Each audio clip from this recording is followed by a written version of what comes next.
মিছিলের বিষয়বস্তু হলো 2019-এ সংখ্যাগরিষ্ঠতা জুড়ে শ্রমিকদের মজুরি সংক্রান্ত যে সুযোগ সুবিধাগুলো ছিল এটাকে তুলে দেওয়ার জন্য একটা আইন পাস করেছে। 2020 সালে গিয়ে সেখানে ইন্ডাস্ট্রিয়াল ডিসপিউট অ্যাক্ট, সামাজিক নিরাপত্তা, এই জাতীয় 29টা শ্রম আইনকে সমাধি দিয়ে দিয়েছেন, অর্থাৎ তামাদি শেষ করে দিয়ে 4টা কোর্টের মধ্যে একটা কোর্ট 19-এ পাশ করিয়েছেন, বাকি 3টা কোর্ট 2020 সালে পাশ করিয়েছেন।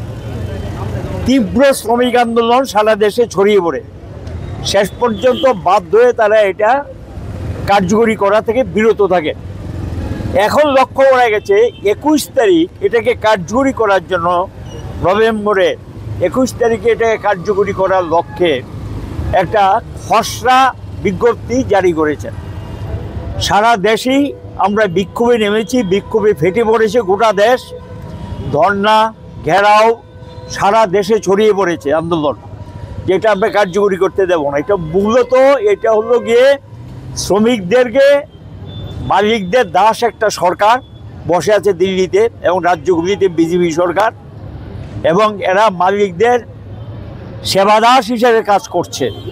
সেবাদাস তার প্রভুদেরকে সেবা করার জন্য 50 কোটি শ্রমিকের ভবিষ্যৎ, তার সামাজিক নিরাপত্তা, তার বেতনের নিরাপত্তা, তার কাজের নিরাপত্তা, তার ধর্মঘট করার অধিকার, প্রতিবাদের অধিকার, সংগঠিত হওয়ার অধিকার মানে ইউনিয়ন করার অধিকার, সব কিছুকে ধ্বংস করে দিয়েছেন। এগুলো ব্রিটিশ শাসিত ভারতবর্ষ থেকে লড়াইয়ের মধ্য দিয়ে এই অধিকার আদায় হয়েছে এবং সেই অধিকারগুলো এখন মালিকদের হাতে তুলে দিয়েছেন।